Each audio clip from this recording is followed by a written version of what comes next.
할렐루야. 봄이 한참인 것 같습니다. 꽃들도 이제 다 피었다가 지기도 하고 또 꽃들이 이렇게 한참 무르익게 그렇게 피는 것을 보면서 세상은 봄이 너무너무 한참인데 우리의 마음은 이 코로나19 때문에 마음이 닫혀 있어서 그게 참 안타깝다 생각이 되어집니다. 오늘도 이렇게 예배당에 나와서 함께 예배 드려 주시는 거 하나님이 또 보실 때 너무 영광을 받으실 것 같고 또 오랜만에 보시는 얼굴들 보니까 너무 기쁘고 너무 반갑고 그런 것을 느끼게 됩니다. 오늘 우리가 본문에 있는 이 말씀을 통하여서 극한 고난 속에 만난 하나님이다, 이렇게 제목을 가지고 잠시 은혜를 나누고자 합니다. 오늘 본문에 나오는 두 여인의 이야기가 나와요. 한 사람은 남편이 없는 가부이고 또 한 사람은 남편이 있지만 자식이 죽은 여인입니다. 오늘 저는 이 두 이야기를 통해서 하나님이 우리에게 어떤 음성을 들려주시는지 여러분이 그 음성을 듣고 하나님 앞에 기쁨을 얻는 그런 귀한 시간이 되시길 축원합니다. 우선 오늘 성경에 남편이 죽은 두 아들을 키운 가난한 여자가 등장하는 것을 우리가 보게 됩니다. 이 여자의 남편은요, 원래 어떤 사람이냐, 엘리사 선지자 밑에서 열심히 공부를 하고 있는, 또 선지자가 되기 위해서 수련하던, 요즘 말로 말하면 신학생으로서 목회자 준비를 하고 있는 그런 사람입니다. 그런 사람이 공부를 하다가 수련을 하다가 이 남편이요 죽었어요. 이 두 자식과 빚을 남겨놓고 이 남편이 죽었다는 겁니다. 그래서 부인이 자식과 빚을 끌어안고 너무나 가난하게 힘들어하면서 살아가는데 빚이 빚을 더하고 가난이 가난을 더하는 그런 현실이 되어졌다는 겁니다. 도저히 빚을 갚을 수가 없어요. 그런 능력이 없는 겁니다. 그런데 이 빚쟁이들이 와가지고 빚 대신에 갚을 능력이 없으니까 두 자식을 달라, 이렇게 이야기를 합니다. 너무너무 안타까운 상황이기도 합니다. 여러분, 고대 사회에는 율법에 빚을 청산하기 위해서 자식을요 내어주는 방법이 합법적으로 되어져 있는 것을 보게 돼요. 그래서 이 사람들이 자식을 데리고 가겠다고 억지 행사를 합니다. 얼마나 옆에서 볼 때에도 이 여인이 정말 가슴이 너무너무 메어지는 것을 우리가 보게 됩니다. 이것이 첫 번째 여인이에요. 두 번째 수넴 여인이 나옵니다. 이 여자는 앞에 가부하고는 조금 다른 환경에 있는 것 같아요. 부유해요. 또 남편이 부자입니다. 근데 여기에도요, 그렇게 환경이 좋지만은 자식이 없었어요. 그런데 어느 날 하나님의 은혜로 자식을 얻게 돼요. 자식을 얻어서 너무나 귀엽고 너무나 재롱 피우는 것을 볼 때에 너무너무 기쁜 거예요. 그런데 너무 재롱을 피우고 기쁜데 어느 날 이 자식이요 죽어요. 그래서 너무 힘들어하는 그런 것을 우리가 보게 됩니다. 여러분, 이 두 여인들의 공통점이 있죠. 둘 다 여자라는 것이 공통이에요. 또 자녀의 어려움을 겪고 있다는 것이 공통점으로 나타나고 있지요. 우리가 인생을 살다 보면 자녀 문제든 경제적인 물질의 문제든 또 무슨 건강의 문제든 관계의 문제든 우리가 상상할 수 없는 그 시간에 그런 문제들이 우리에게 다가오는 것을 보게 돼요. 그런데 그 어려움을 해결하는 방법이 너무 중요하다는 거예요. 어떤 사람은 그냥 임시방편으로 문제를 해결하려고 이걸 그냥 임시적으로만 해결하려고 하는 그런 사람이 있는 반면에 어떤 사람은 그 문제를 해결하기 위하여서 원인을 잘 파악해서 그 원인부터 고쳐서 문제를 해결하는 그런 사람이 있기도 해요. 오늘 이 두 사람은 이 문제를 어떻게 해결하느냐, 근본적으로 이 문제를 해결하려고 애를 쓰고 있는 두 여인을 우리가 보게 됩니다. 우선 이 선지생도의 부인이 빚으로 자식을 빼앗길 것 같은 위기가 닥치니까 이 과부가 생각한 게 있어요. 그것은 자기 남편이 너무나 존경하고 자기 남편의 선생님이었던 이 엘리사 선지자를 찾아가는 거예요. 그리고 그 엘리사 선지자 앞에서 그가 울면서 도움을 요청하고 있어요. 1절 말씀에 보니까 우리 1절 말씀 한번 같이 읽어보겠습니다. 시작. 당신의 종 나의 남편이 이미 죽었는데 당신의 종이 여호와를 경외하는 줄을 당신이 아시는 바니이다. 이제 빚준 사람이 와서 나의 두 아이를 데려가 그의 종을 삼고자 하나이다 하니. 아멘. 여러분, 지금 이 문제를 가지고 이 여인이 어디로 가요? 선지자 곧 주의 종을 찾아갔어요. 여러분, 주의 종이니까 어떤 사람은 생각하기를 그냥 사람이겠지 이렇게 생각하지만 이 여인의 마음속에는 하나님이 보이지 않아요. 그러니까 하나님이 보이지 않으니까 하나님의 말씀을 전하는, 하나님의 능력을 전하는 주의 종을 찾아갔다는 것은 하나님을 찾아갔다는 마음을 가지고 그곳에 갔다는 거예요.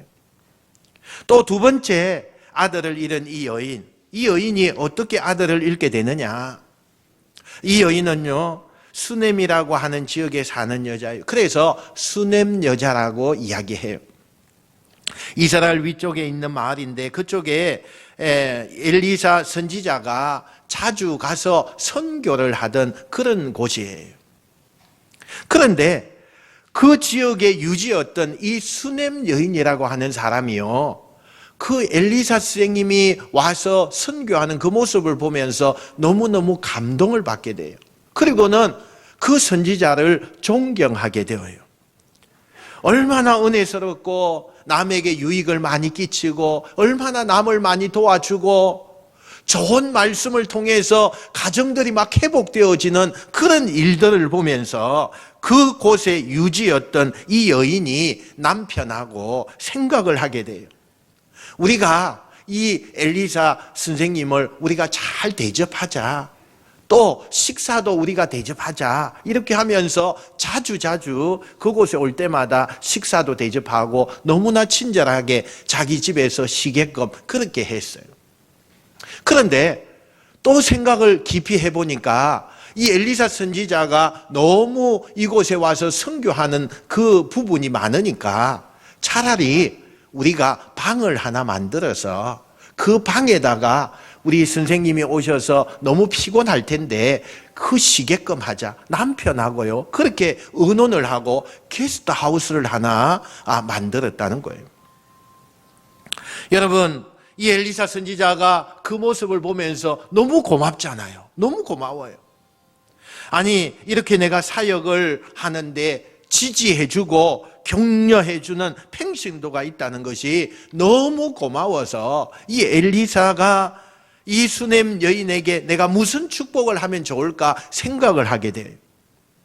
그런데 가만히 보니까 이 여인의 집에는요, 너무 부유하고 너무 환경이 좋고 너무 또 뭡니까? 식사도 너무 잘 먹고 이렇게 하니까 다 좋은 것 같은데 가만히 살펴보니까 이 여인의 집에 자식이 없는 거예요.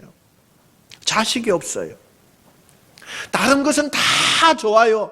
환경이 너무너무 좋아요. 그런데 이 집에 딱 부족한 것이 하나 있는데 자식이 없는 거예요. 그래서 이 수넴 여자에게요, 이 엘리사 선생님이 축복의 말씀을 하나 해요. 그게 뭐냐? 내년 이맘쯤에 자식이 있을 것이다, 이렇게 이야기를 하는 거예요.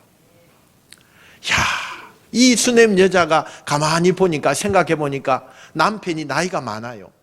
자기도 나이가 들 대로 들었어요. 그런데 어떻게 내가 아들을 낳을 수가 있겠는가? 반신반의하죠. 반신반의해요. 그런데 여러분, 1년이 딱 지나니까 세상에 엘리사 선생님이 이야기한 아기를 낳게 되었는데 아들을 낳게 되었어요.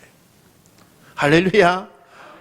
여러분, 그동안 아기를 낳으려고 얼마나 일을 많이 썼었겠어요. 그런데 아기가 없다가 엘리사 선지자를 잘 대접했더니 그곳에요, 가정에 경사가 나타난 거예요. 아기가 생긴 거예요. 그래서 아기가 잘 성장합니다. 어느 날 아기가 막 뛰어다니고 한참 재롱을 피웁니다. 얼마나 기쁜지 몰라요.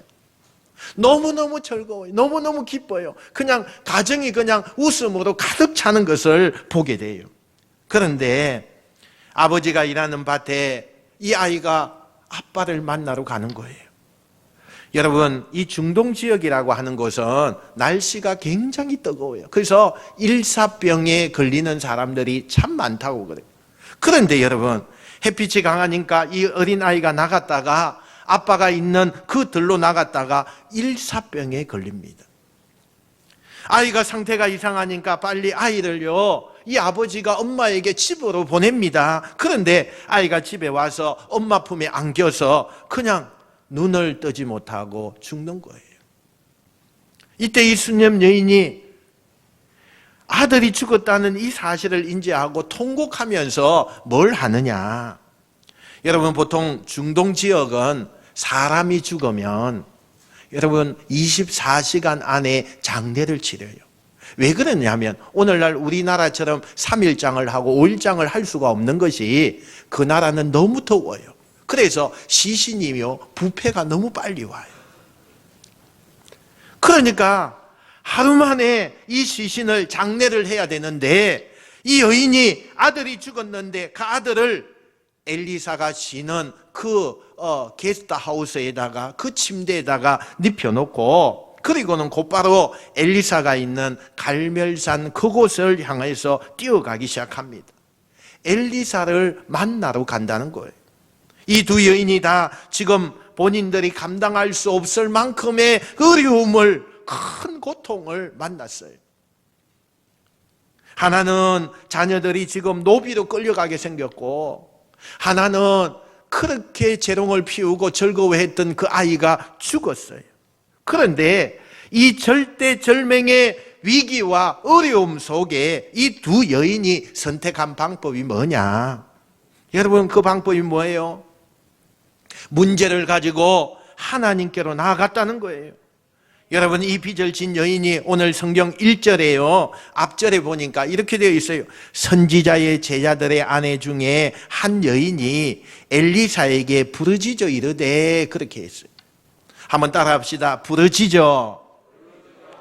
여러분, 이 부르짖는다는 이 단어의 원문에 보니까 치아카라고 하는 단어를 썼는데요.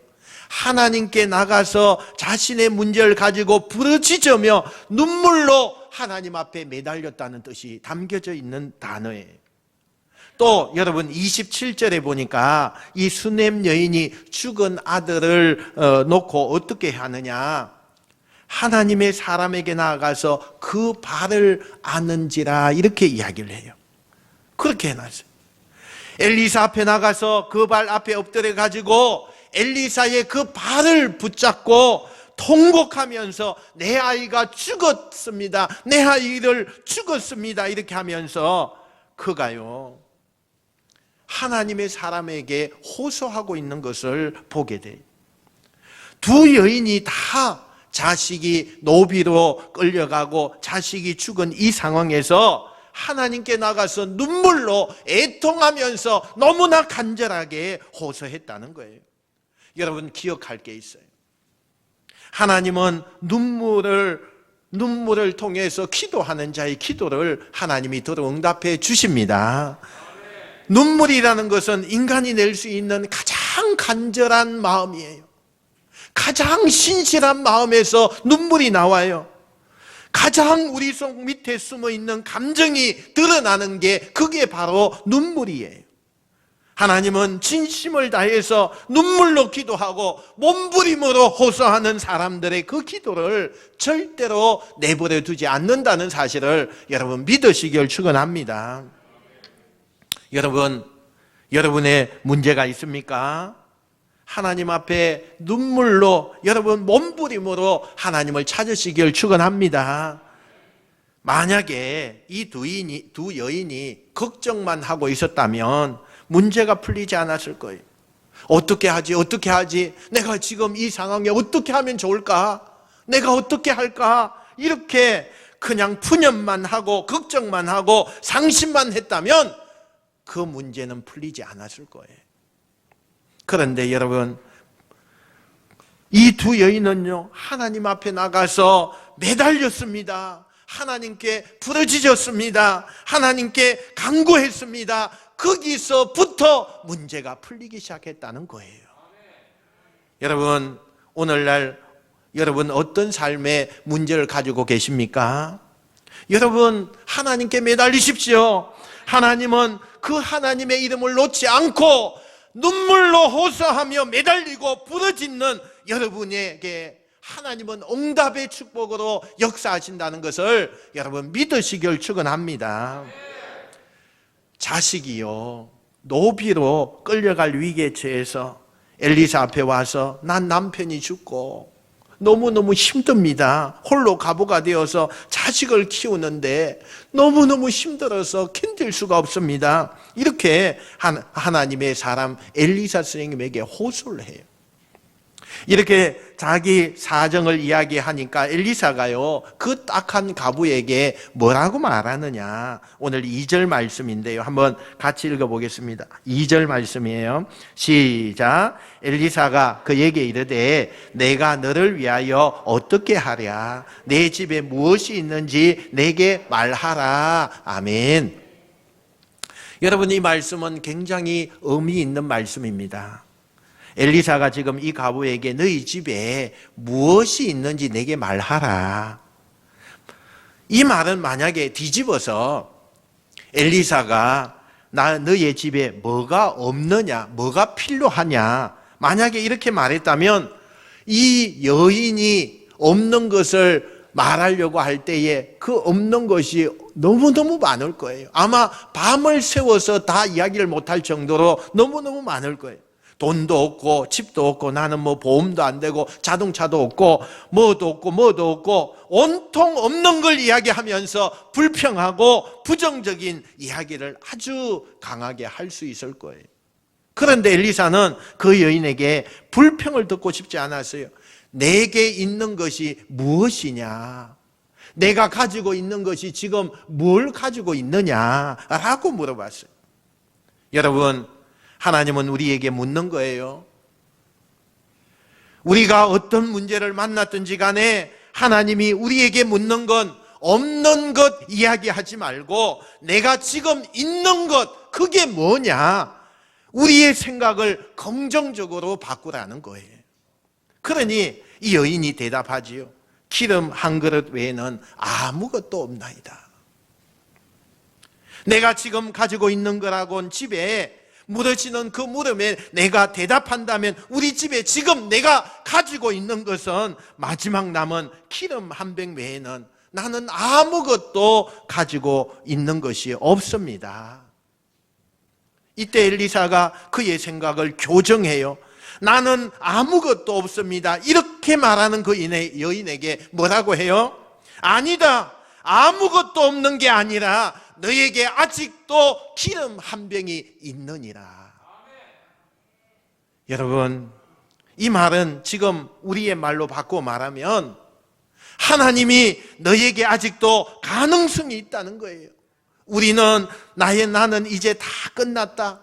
나이가 먹어서 끝났고 나는 사업에 실패해서 끝났고 나는 가정에 이렇게 너무너무 붕괴되어 있기 때문에 끝났고 모든 게 나는 다 끝났다, 이렇게 말하는 우리 인생을 향해서 주님이 오늘 우리에게 말하신다면 이렇게 말씀하신다는 거예요. 아니다.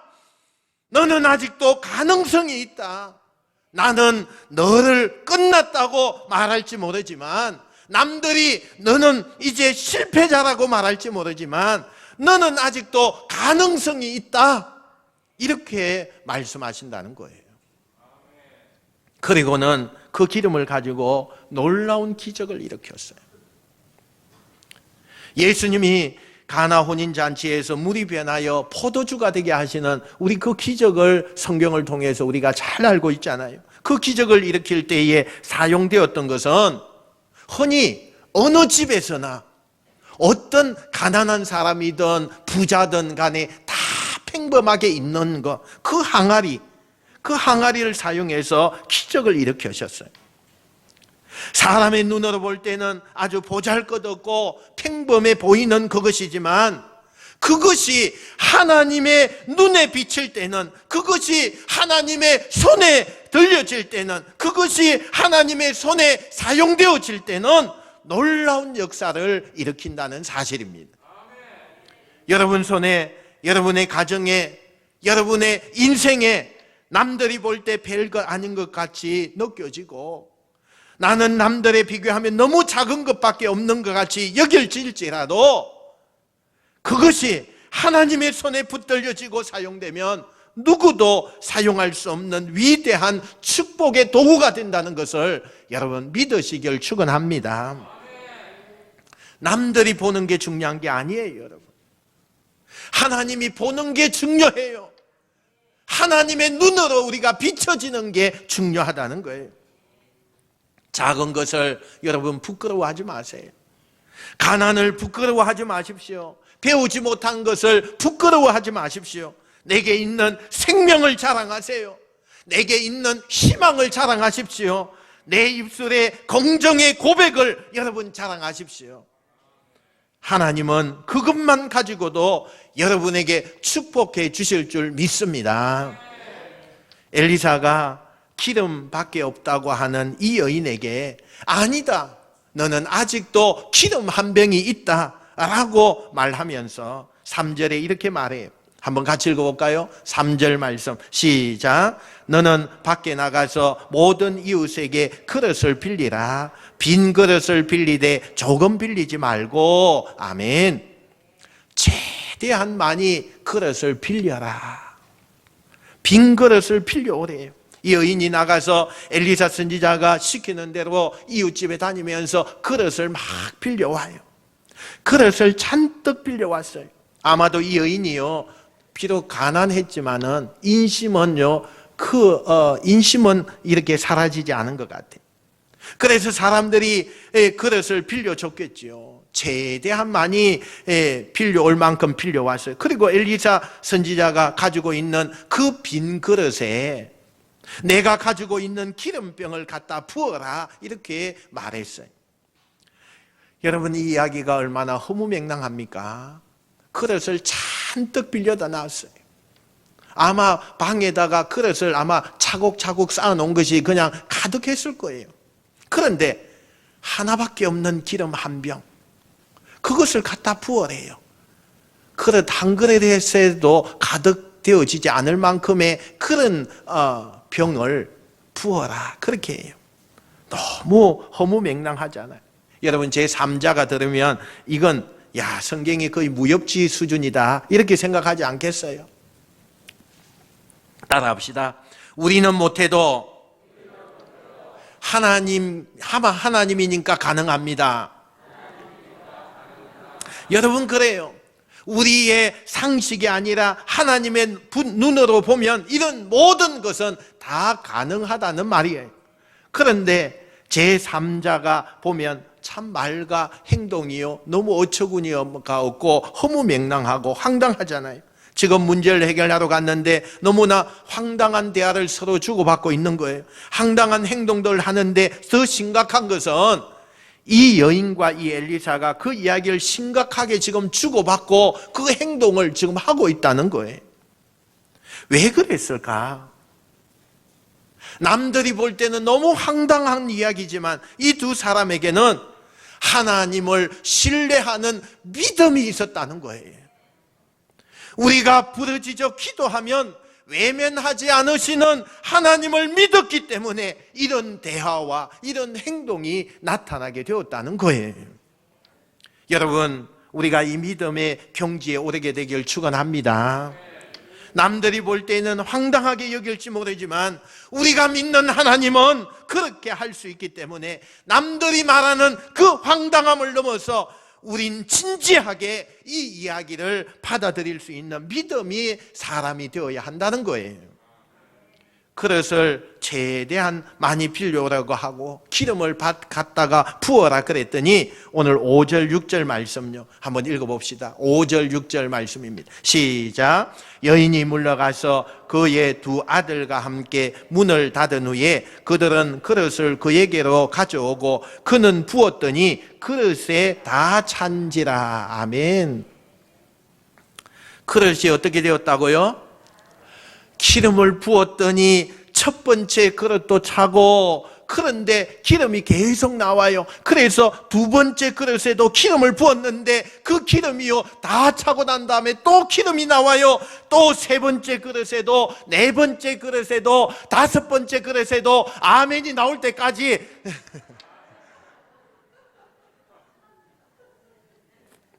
몇 개의 그릇을 빌려왔는지 모르지만 계속해서 그 기름이요 그릇이 다 있는 데까지 차고 계속 멈추지 않고 계속 흘러서 모든 그릇에 그 기름이 다 찼다는 거예요. 할렐루야.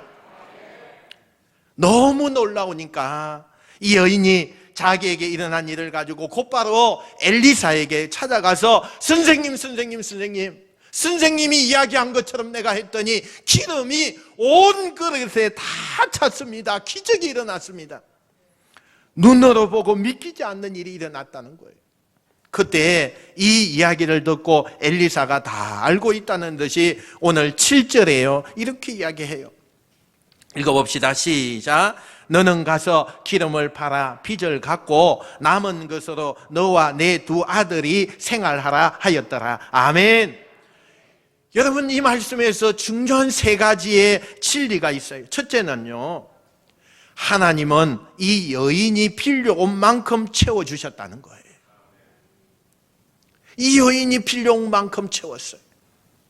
여러분, 하나님이 채워주시는 것이 부족한 게 아니라 여인이 가져온 것이 부족했기 때문에 그만큼만 채워지는 것이 있었다는 거예요. 여러분 기억하십니까? 하나님이 부족해서 멈추는 게 아니라 여인이 준비한 게 부족해서 멈췄다면 오늘 여러분 더 크게 입을 여시기를 바랍니다. 더 큰 것을 준비하십시오. 여러분의 상식을 뛰어넘는 것을 여러분이 하나님 앞에 구하십시오. 여러분의 현실을 뛰어넘는 것을 구하십시오.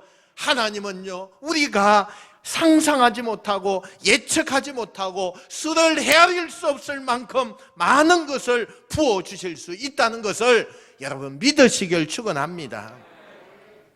하나님은 우리가 생각한 것 그 외의 것, 그것보다 더 엄청난 것을 부어주시는 분이십니다.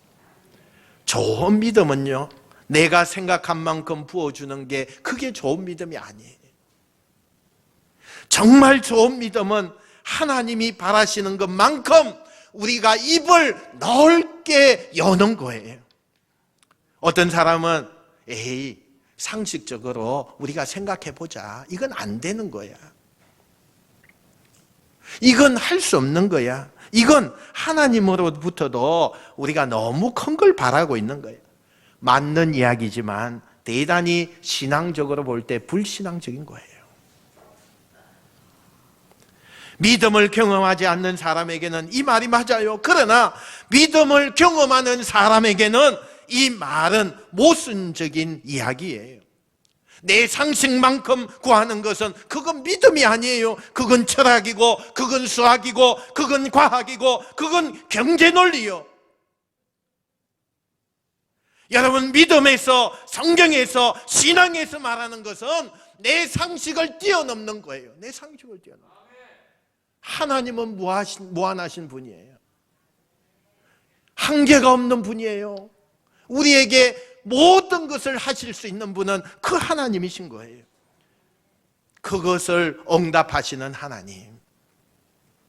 두 번째, 이 여인은 지금 표면적인 문제를 구하러 가는 거예요. 아들이 채무자에게, 빚쟁이들에게 끌려가게 생겼으니까 이걸 해결해 달라고 그렇게 이야기하는 거예요. 가장 급한 문제를 해결하러 갔다는 거죠.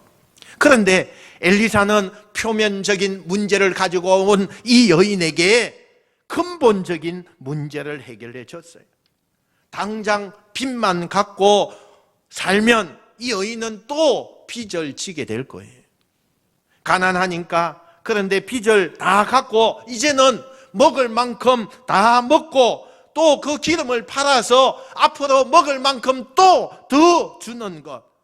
그 빚을 다 갖고 남을 만큼의 넉넉한 기적을 체험했다는 거예요. 가부는 작은 것을 요구했어요. 하나님은 풍성하게 응답하신다는 것입니다. 여러분, 우리가 작은 것을 요구하지만 하나님은 넉넉하게 우리에게 응답해 주시는 분입니다. 우리는 현실적인 문제를 요구하지만 하나님은 근본적인 문제까지도 해결해 주시는 분이 하나님이신 것입니다. 이런 축복을 여러분 받을 수 있기를 축원합니다. 여러분의 가정에, 여러분의 인생에 오늘 이 기적이 나타나는 복된 여러분 되시기를 축원합니다. 세 번째예요. 여러분, 이 이야기 어디에서 비슷한 이야기 우리가 생각난 것이 없습니까? 바로 엘리사 선생님, 엘리야가 사르밧 가부에게 했던 기적과 똑같아요. 여러분, 엘리야의 하나님이 변함없이 엘리사의 때도 하나님이에요. 엘리사의 하나님이 변함없이 오늘도 우리의 하나님이에요. 할렐루야. 하나님은 변함이 없으십니다. 엘리사 때도 엘리야 때도 그 하나님이고, 그럼 그 하나님을 믿는 우리가 믿음대로 구하면 여전히 변함없이 그 하나님이 엘리사 때도 엘리야 때도 하신 것처럼 우리에게도 그런 기적과 축복을 역사해 주실 줄 믿으시길 축원합니다. 여러분, 오늘 여러분에게 기적이 일어나길 축원합니다. 여러분의 그 입을 더 넓게, 더 크게 여셔서 기적의 시간을 맛보는 여러분 되시길 축원합니다. 이 이야기는 또 두 번째 우리 이야기인 수넴 여인 이야기도 마찬가지예요. 아이가 죽었어요. 그런데 아이를 엘리사 선지자의 방에 침대에다 눕히고는 급하게 갈멜산 엘리사를 만나러 가려고 하다가 남편을 먼저 만나게 됩니다. 남편이 안색이 안 좋은 아내에게 왜 그러냐고, 어딜 그렇게 급히 가냐고 그랬더니 그 여인이 뭐라 그래요? 평안하십시오. 평안이 있을지어다. 이렇게 이야기를 했어요. 여러분, 우리가 한번 상식적으로 생각해 보세요. 여러분, 자식이 죽었는데 지금 평안이라는 말이 나옵니까? 자식이 죽었어요. 어떻게 평안이라는 말이 나와요? 이 말은 우리말로 직역하면 다 잘 될 겁니다. 다 잘 될 겁니다. 이렇게 직역해 볼 수가 있어요. 긍정적인 이야기.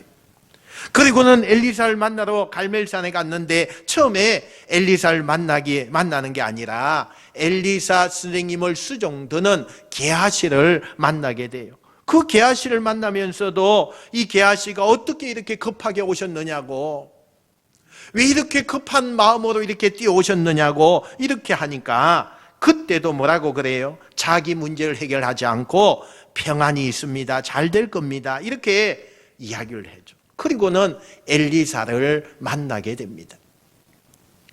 엘리사를 만나자마자 조금 전에 성경에 읽었던 대로 그의 발을 붙잡고 통곡하면서 그때서야 자기의 문제를 내어놓기 시작했어요. 이 수넴 여인이 자기가 문제를 만났을 때 소란을 피우면서 온 동네 방네 소문을 피우면서 그렇게 하는 것이 아니라 하나님의 종 엘리사를 만나러 나갈 때까지, 하나님께 이 문제를 가지고 나갈 때까지 다른 것을 의지하지 않고 오직 이 문제를 하나님께 직접 가지고 나갔다는 사실이에요.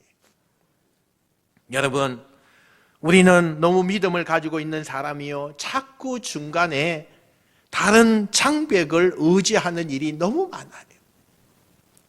하나님께 나가기 전에 너무나 수많은 다른 장벽들이 너무 많이 우리가 의지하는 모습을 보게 돼요. 그러나 근본적인 문제는 하나님께 가지고 나가야 한다는 것을 오늘 이 성경이 우리에게 지적해 주고 있다는 사실이에요. 사람이 우리에게 도움을 주고 하나님이 그 사람을 통해서 우리를 다 해결해 주실 수 있겠지만, 우리의 생각이 하나님보다 사람을 더 의지하고 하나님보다 세상을 더 의지하고 하나님보다 방법을 더 의지하지 않는 것, 그것이 믿음이라는 거예요. 여러분, 시편 81편 10절 말씀에 내 입을 크게 열라 내가 채우리라, 이렇게 말씀을 해요. 가부가 가져온 빈 그릇만큼 채워주시지 않습니까? 수냄 여인이 나와서 울며 매달린 그 믿음만큼 하나님이 채워주시지 않았습니까? 오늘 여러분, 그 믿음으로 구하십시오. 그 믿음으로 예배하십시오. 그 믿음으로 하나님께 묵상하십시오. 여러분에게도 수냄 여인처럼 빈 그릇이 채워지는 기적이 일어날 줄로 믿습니다. 놀라운 일이 일어날 줄로 믿습니다. 따라합시다. 상식적인 수준만큼 구하지 맙시다. 여러분, 믿음과 상식을 구분하세요. 물론 상식도 안 통하는 사람이 있어서 문제가 많아요. 그러나 여러분, 믿음은 상식을 뛰어넘는 거예요. 상식적으로 내가 이 정도 구해야지 양심이 있지, 하나님도 이 정도밖에 못 하실 거야.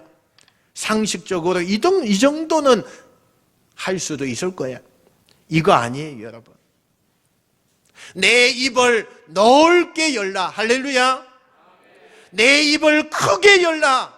내 믿음대로 될지어다. 눈을 크게 하나님께 들어 그분을 바라보는 놀라운 믿음을 가진 여러분 되시길 축원합니다.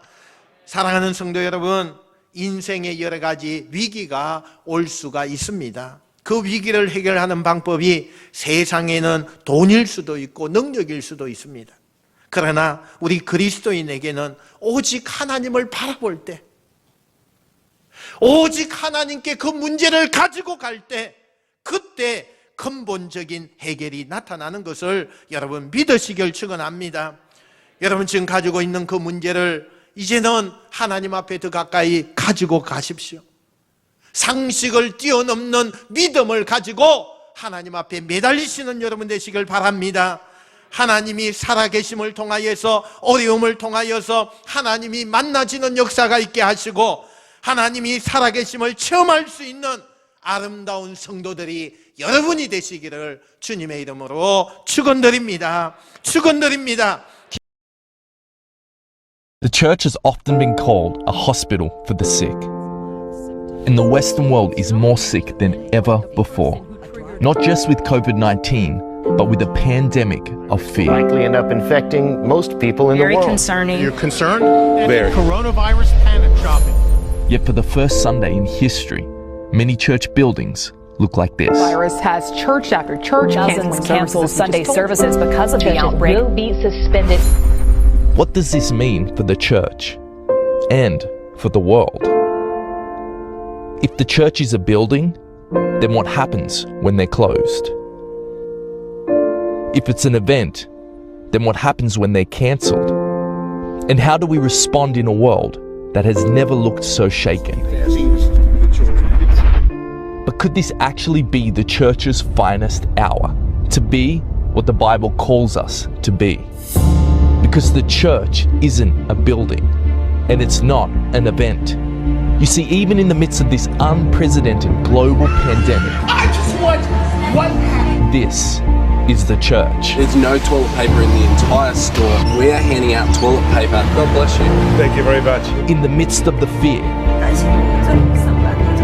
this is the church. In the midst of isolation, need to talk about boredom. this is the church. The church is awakening. The church is resilient. The church is adapting and discovering new expressions for the gospel to reach further than ever before. We've got a total lockdown. Our church, we're going to gather over Zoom, and then we're actually going to FaceTime our friends and family and share the gospel. I'm checking to see if my neighbors need supplies or prayer, and I'm also using Facebook to reach out to those that I can't get to. Driving home on street corners. Where fear seems to be crippling, there is a hope in Jesus Christ. Everyone can do this right now. Be the church. In a troubled world that needs Christ, it's time to be his hands and feet. Christians, it's time to be the church.